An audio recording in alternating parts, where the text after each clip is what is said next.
Try that again, last page on 23.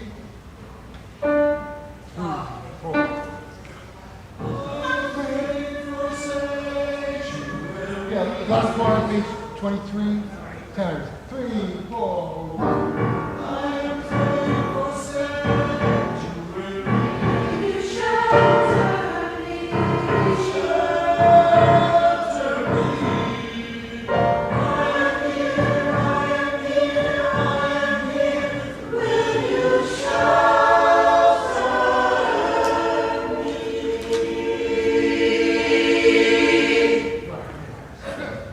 Okay. If you're stopped at the beginning, then you should have.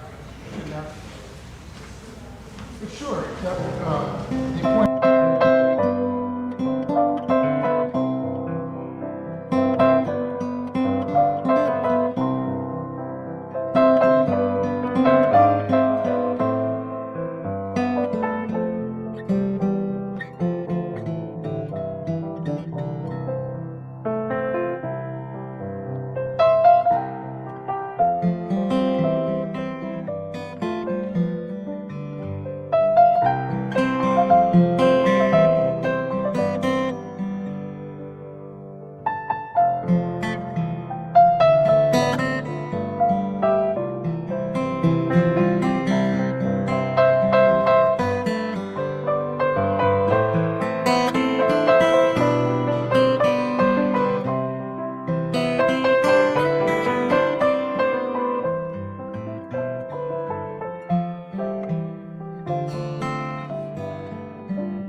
Good morning. Welcome to the Community Church of Chapel Hill, Unitarian Universalist. My name is Eric Conrad. I'm a member of the Worship Associates Ministry here at the church. I especially want to welcome any visitors or newcomers to our church and to call your attention to a special note for you entitled Welcome Guests and Newcomers. It's on the back side of the order of service. I would also like to welcome those of you attending online. Lyrics of hymns and all elements of the service may be found on the live stream screen, and a complete order of service, including this week's announcements, is available via the link in the Sunday morning email and also on the church website.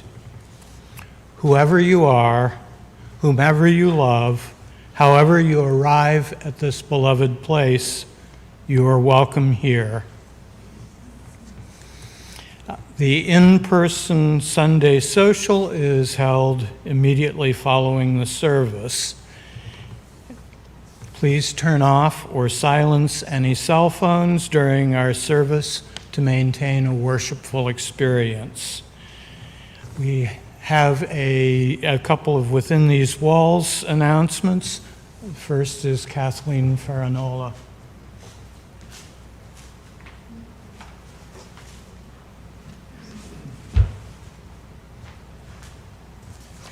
Good morning. It's church auction time again. It's a really exciting time of the year, and the auction is fully online and it's wide open for donations. What is the auction? Why do we have it? One, it's a big community builder. It brings donors and buyers together all through the year. In fact, some people are finishing up just from last year, exchanging items, sharing special events and activities and services throughout the year. And also, it's our church's second most important fundraiser and provides some key support for the operating budget. And it takes our entire community to make it a successful auction. How can you help? Please enter your donations now. We have less than 2 weeks before bidding is going to open on Saturday, September 23rd, at noon. The more donations we have, the more fun we're going to have during the year, and the more money we're going to make for the church. What can you donate? You can stop by the auction table after the service. We've got a lot of ideas for you. If you look online, you'll see that we have more than 20 categories, from art for your walls to Zoom events. This year's offerings include some creative themed gatherings such as linguine for lovers, a feast for a pharaoh, a cowboy sing-along dinner, a French dinner, and the bluegrass and barbecue event. Donated items include all kinds of beautiful artwork, handmade items, services. You can learn to weave a biscuit, or a basket, or make it. That would be bad. But I'm sure Ruth Gibson could figure it out for you if you've looked at all of her auction items. She's a master. You can make a gingerbread castle. You can have your pet's portrait painted. There are all kinds of wonderful opportunities among the items that have already been donated. So join the auction community by donating now. And you can visit our site after the service if you need to get some help, and we have printed directions on how to go online and do it. Many of you already know how to find the auction site, so I will leave you to it. Thank you.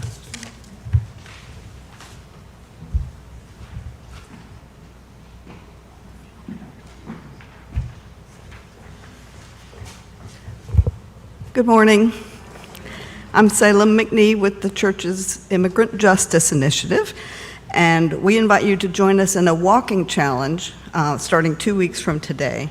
We're walking to share the experience of our asylum seekers. Depending on their country of origin and which U.S. border crossing they entered at, some of them walked as far as 1,600 or 2,400 miles to reach us.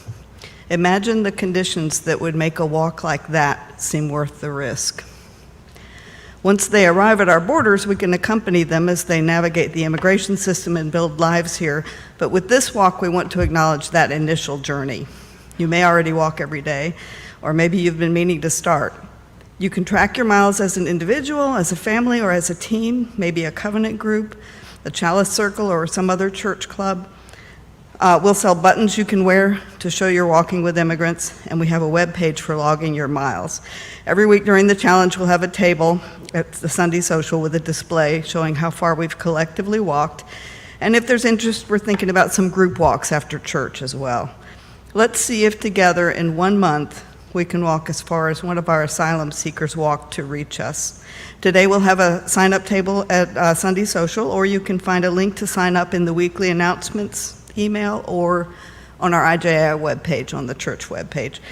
The challenge starts officially on Sunday the 24th, and on Sunday, October 22nd, we'll have a pupusa lunch to celebrate our progress. Thank you for walking with us.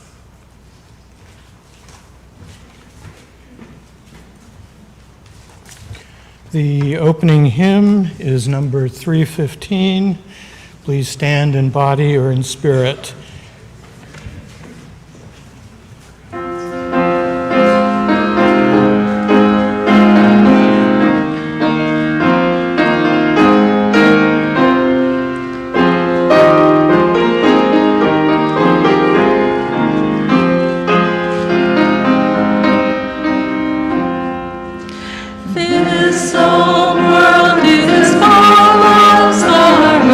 Full of sickness.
now. Let go of the outside world for an hour or so. Let go of the worries that weigh down your heart and mind. Be here in your body and spirit. Bring all that you are and all that you might become. Be with us, this community that called to you and got you out of bed this morning. The community that is made better, stronger for your being here today. Be here in this place where the love and hard work of others, woven together with your own, has made the lives of others better. Be here with an open heart in this safe space, within these walls of the sanctuary, within these arms of the community. Let's open ourselves to today's worship.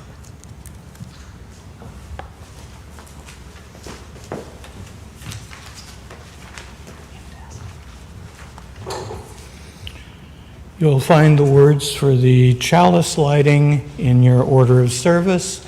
Please join with me in saying them. In our time of grief, we light a flame of sharing, the flame of ongoing life. In this time when we search for understanding and serenity in the face of loss, we light this sign of our quest for truth, meaning, and community. We have a musical presentation.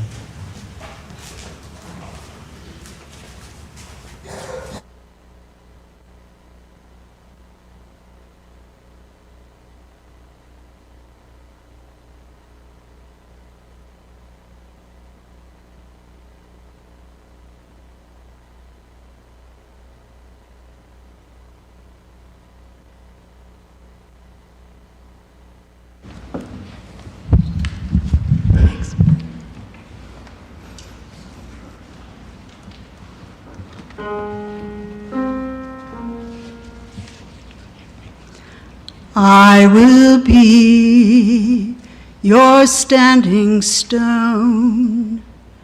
I will stand by you. I will be your standing stone.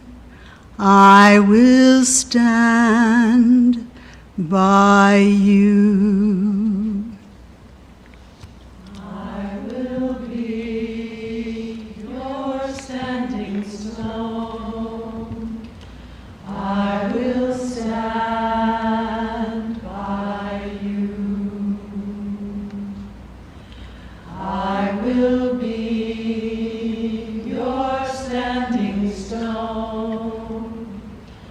I will stand by you.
Each week we hold in our service a time for sharing the joys and the sorrows that we bring with us into this beloved community.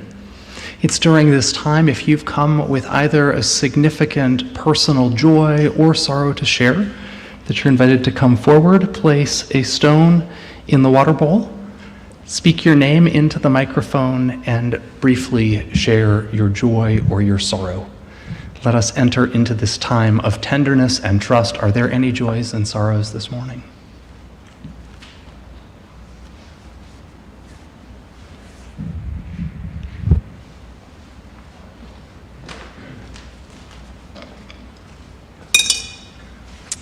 Hi, my name is Melva Fager-Oken, and I want to thank everybody in the church who was able to attend the Holly Near concert. She was just unbelievable. It was one of the most powerful concerts I've ever been to in my life. And as Reverend Thom would say, part of our reputation is a church that does just amazing music, and it was a great example. We had over 20 volunteers who made it all possible, a great organizing committee. Thank you, Jean.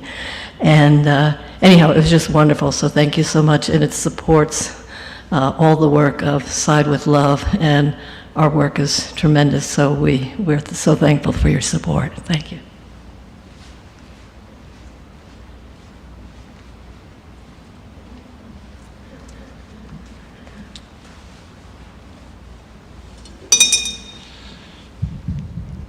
Maybe all the joys and sorrows are going to be at the second service this morning. We'll see. A final stone is placed for all the joys and sorrows that live in our hearts that were not spoken this morning. I invite us to take a moment to hold the joys and the sorrows of our hearts for a time of silence. Won't you be still with me for a few moments?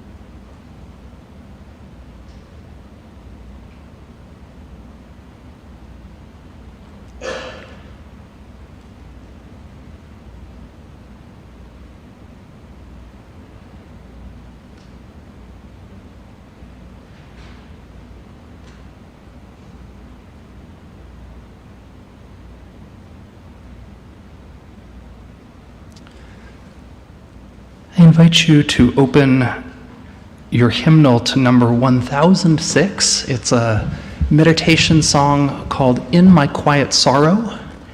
And how we're going to do it is we are going to sing it together like a meditation, and then I will respond with a few words of spoken prayer. I invite you to sing together.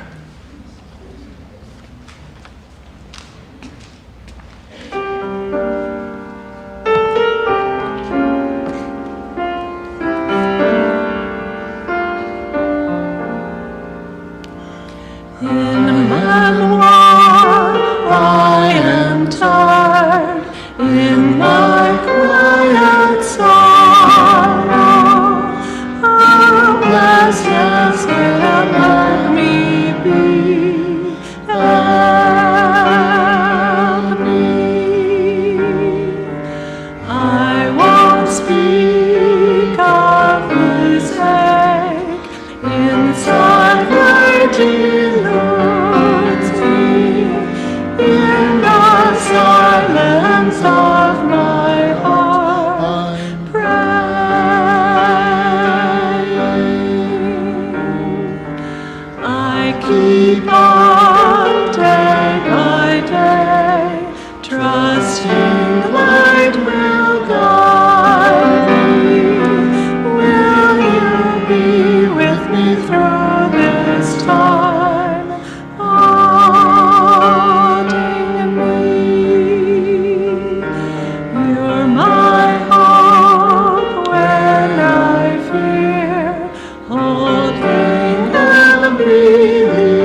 us hold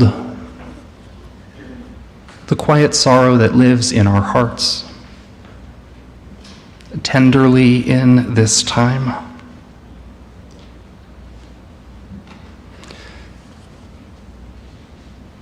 Let us feel those sensations of worry and heartbreak and tiredness that we might be carrying.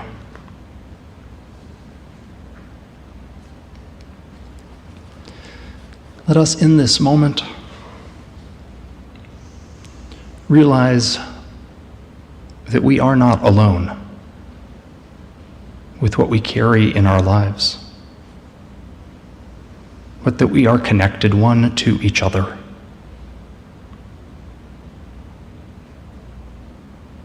By legacies of witness and commitment and love.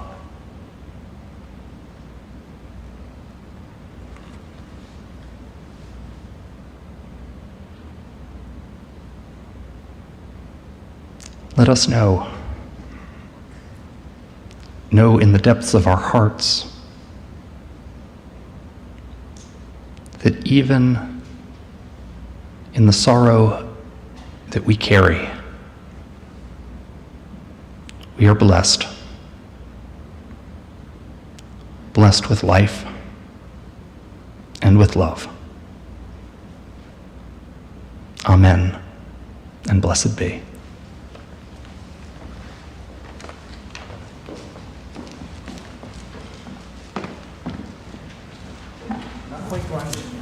Oh, sorry. Good morning. Today's reading is by the Reverend Tandika, and it's The Legacy of Caring. Despair is my private pain, born from what I have failed to say, failed to do, failed to overcome. Be still, my inner self. Let me rise to you. Let me reach down into your pain and soothe you. I turn to you to renew my life. I turn to the world, the streets of the city, the worn tapestries of brokerage firms, drug dealers, private estates, personal things in the bag lady's cart, rage and pain in the faces that turn away from me, afraid of their own inner worlds. This common world I love anew, as the lifeblood of generations who refused to surrender their humanity in an inhumane world courses through my veins. From this world, my despair is transformed to hope, and I begin anew the legacy of caring.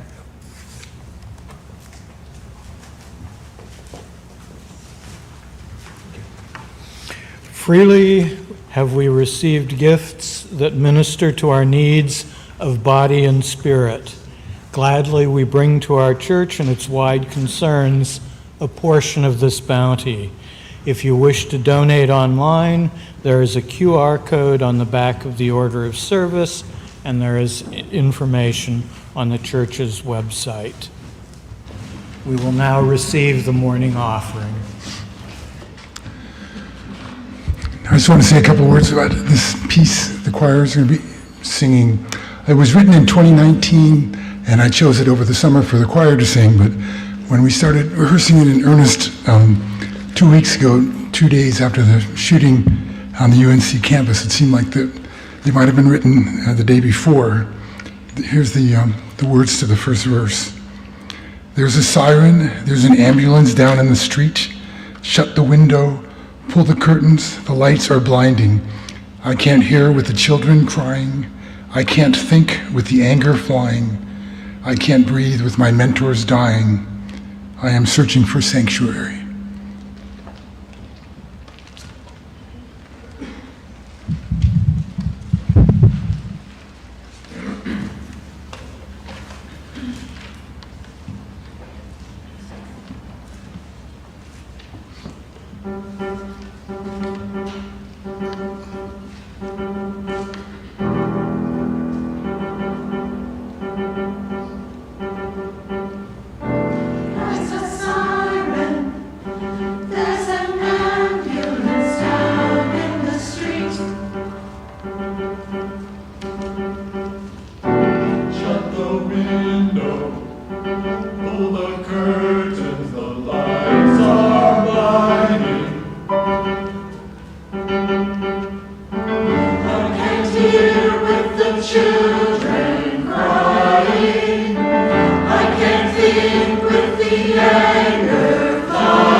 You've been silent, keeping watch as the world's unwinding.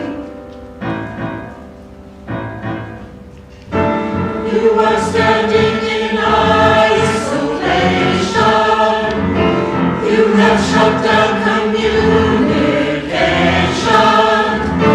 You are leading your own migration. I am searching for sanctuary. Will you shelter me?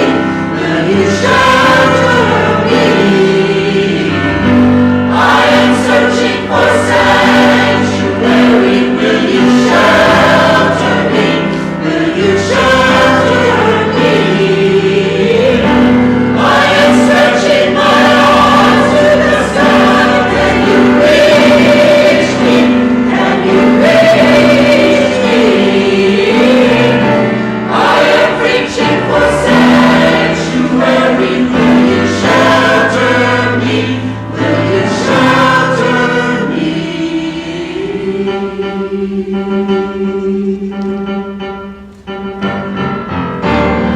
If you'll be my walls, if you'll be my roof,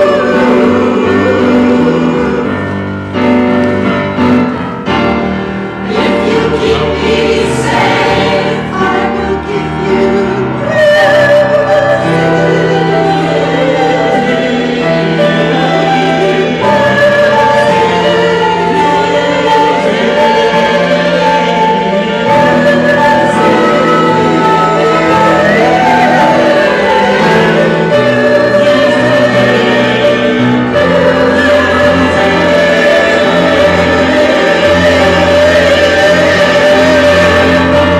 I am searching for sanctuary. Will you shelter me? Will you shelter me? I am searching for sanctuary. Will you shelter me? Will you shelter me? I am lost at the end of the world. Can you find me? Can you find me?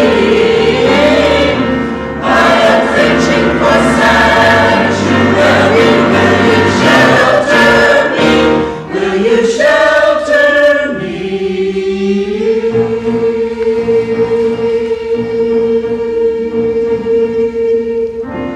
I am praying for sanctuary.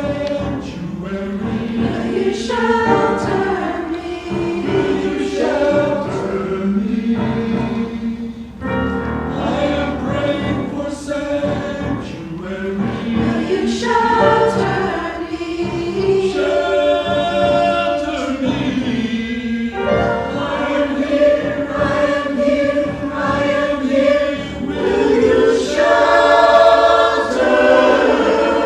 me?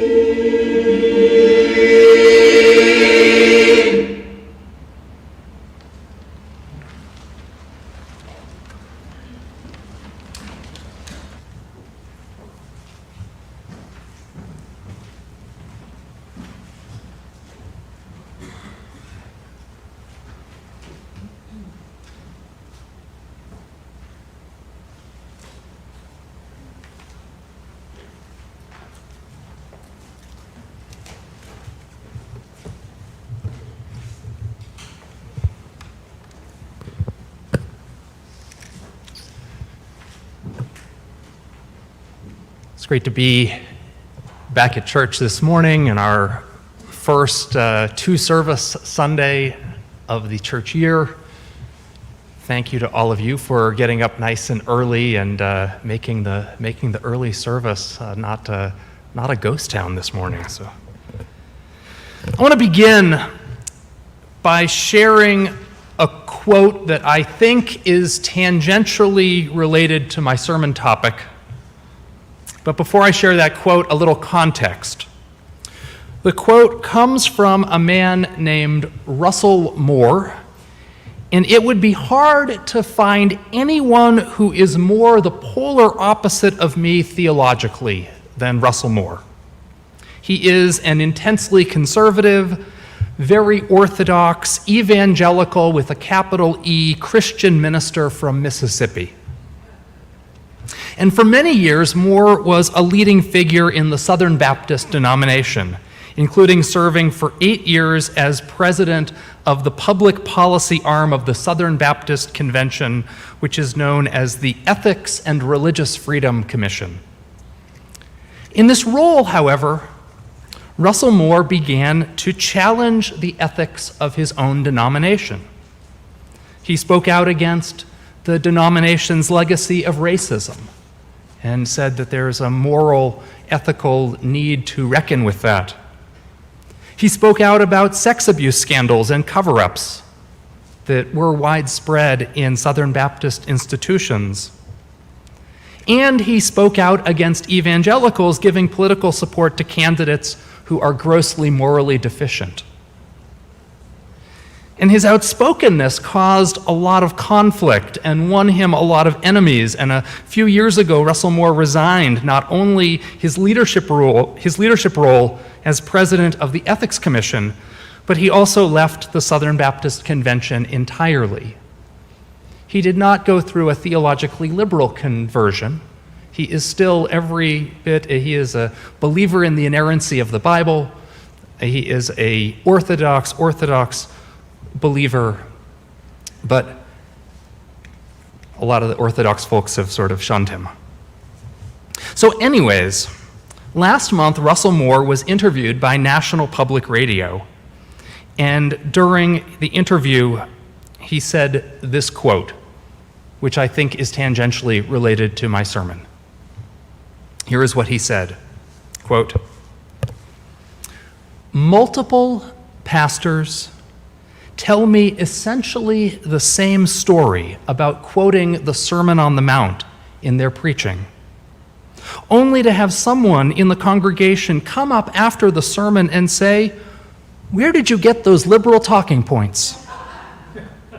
And what was alarming to me is that in the most of these scenarios, when the pastor would say, 'No, I'm literally quoting Jesus Christ,' the response would not be, 'Oh, I'm sorry.' The response would be, 'Yes, but that doesn't work anymore.' That's weakness." Now, the Sermon on the Mount contains Jesus' central teachings. Blessed are the meek. Blessed are those who mourn. Bless those that curse you. Turn the other cheek. So let me read this quote from Russell Moore one more time. "Multiple pastors tell me essentially the same story about quoting the Sermon on the Mount in their preaching, only to have someone in the congregation come up after the sermon and say, 'Where did you get those liberal talking points?' And what was alarming to me is that in most of these scenarios, when the pastor would say, 'No, I'm literally quoting Jesus Christ,' the response from the parishioner would not be, 'Oh, I'm sorry.' The response would be, 'Yes, but that doesn't work anymore.' That's weakness.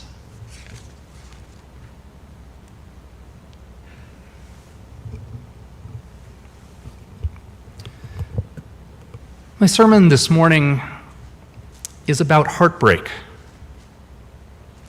And throughout my remarks this morning, I'd like to contrast being heartbroken with being hard-hearted. I'd like to contrast risking heartbreak, inviting heartbreak, with having a heart that is closed off and unfeeling.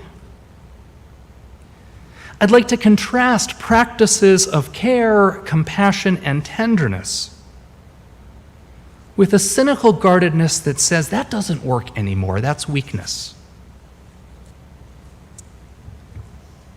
Heartbreak. We live in a world that breaks our heart. We live in a world that breaks our heart, right? War is heartbreaking. Poverty is heartbreaking. Gun violence is heartbreaking. Racism and homophobia and sexism and transphobia and marginalization and oppression are heartbreaking, right? And we live in a time of climate disaster amidst storms and fires and floods and earthquakes and extinctions that break our hearts. Our heart breaks for our hurting planet. And on top of this, we have to contend with all the heartbreak of our daily living. The grief and the loss and the suffering in our families and in our communities. We can react to these heartbreaking things in all sorts of ways, with anger, with indignance, with despair, with feeling helpless, with sadness, with depression. And these reactions are all like stages of grief, but at the center is grief. At the center is heartbreak. And it's heartbreak that I want to talk about this morning. And I want to go even further and talk about the importance of embracing heartbreak as a spiritual discipline. But before I go any further, I want to say something else, which is that there are ways of embracing heartbreak that can be taken way too far and that can be not all that helpful. I know people, perhaps you've known some people who have said something like, I just can't turn on the daily news anymore. It's too heartbreaking. You ever heard anybody say that? Embracing heartbreak doesn't mean that we have to keep our eyes glued to the news 24/7. There's a way in which the news reaches us that's unhealthy. I think about how a few years ago, we sponsored reading groups, reading books about some intense topics in the church, and I knew a few people who said to me, I know that book is going to disturb me in ways that I don't think it's good for me to be disturbed right now. And that seems like a fair and healthy practice of self-awareness to me. Like I wasn't going to be like, your levels of heartbreak are insufficient, read the book. There are even terms related to social media habits that emerged. These terms emerged a few years ago. Has anyone ever heard of doom scrolling or doom surfing? A few nods. Doom scrolling or doom surfing refers to the habit of spending excessive amounts of time reading negative news online. And to nobody's surprise, health researchers who studied doom scrolling reported that it's not good for your health. There's a quote I saw the other day that was attributed to the actress and comedian Lily Tomlin, who's quoted as saying, reality is the leading cause of stress among those in touch with it. Right? All this is to say there's a difference in my mind between embracing heartbreak and like sheer masochism. Back when I was a religion student, I took this course that was delved into the monastic practices of early Christian communities in northern Africa in 400. Like, what an interesting course. And we read the writings of these desert fathers, and it turns out that like at that time, monks participated in all these sort of like very excruciating spiritual practices, mortifications of the flesh and whatnot. And I remember one of the desert fathers writing to the monks, pray in whatever way you want, but if it leaves you too tired or weak to run the soup kitchen and operate the orphanage, you're doing it wrong.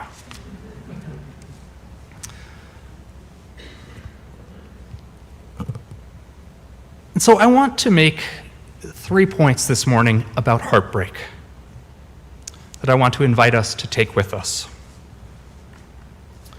My first point is that trading heartbreak for heartlessness is a bad trade every time. Trading heartbreak for heartlessness is a bad trade every time. Or else we risk winding up like those parishioners who come to the pastor after the service and say, all that stuff about caring and taking care of each other, that doesn't work anymore. That's weakness.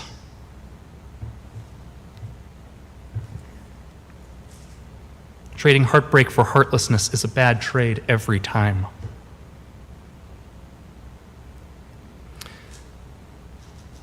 There's a line from the Sermon on the Mount, Jesus' Sermon on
the Buddha,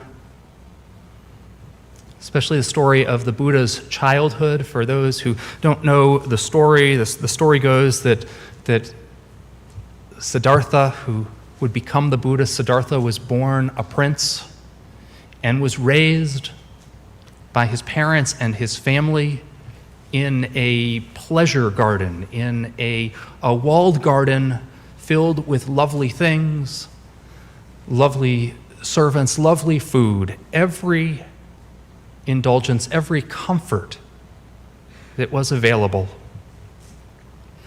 And that one day the Buddha, I like the version of the story where the Buddha finds a ladder and climbs it up to look out over the walls of the walled garden and sees the world outside on the first day.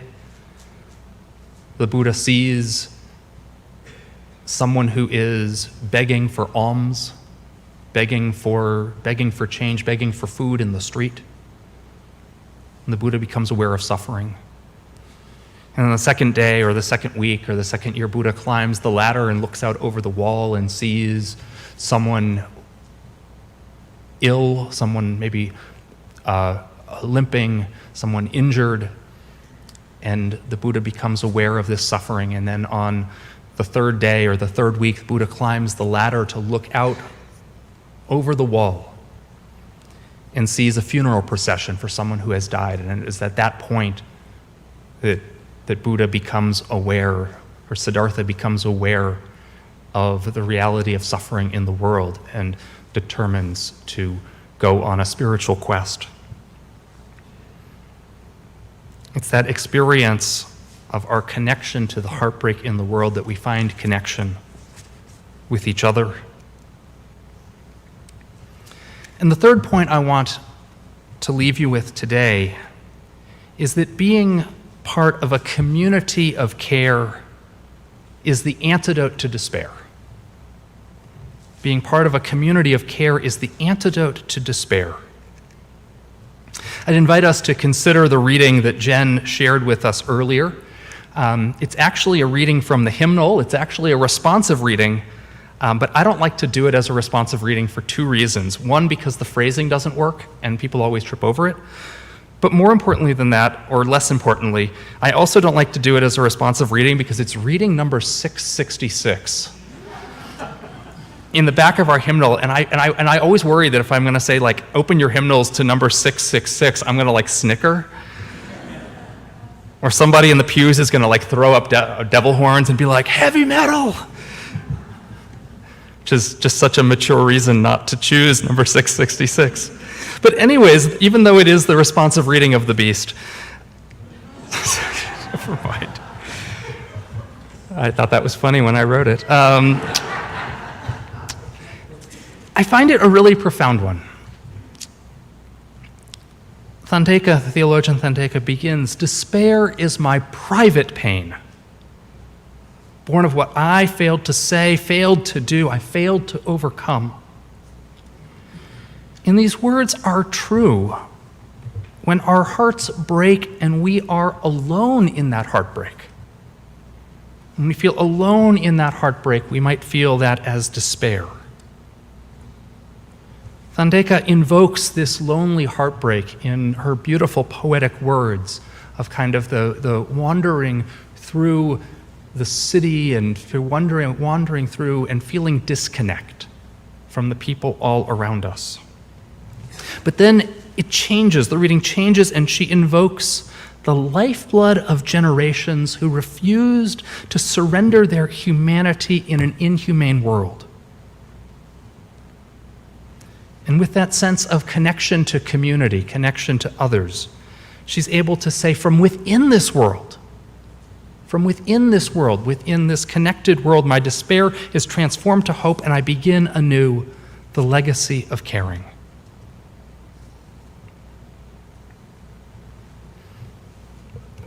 Let us go forward, aware that heartbreak is not weakness, but strength.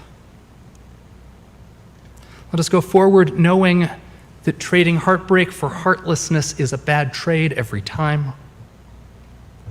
Let us go forward with an understanding that heartbreak can be a source of connection. And let us go forward assured that being a part of a community of care is the antidote to despair. Thank you for indulging me in my reflections on heartbreak this morning. Let us sing our closing hymn, and it's number 101, Abide With Me, and I invite us to rise in body or in spirit and sing together.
The words for extinguishing the chalice are in your order of service. Please join with me in saying them if you wish to do so. We extinguish this flame, but not the light of truth, the warmth of community, or the fire of commitment. These we carry in our hearts until we are together again. Please remain standing for the shalom. If you can join hands, or you can cross your hands over your heart if you wish to do so.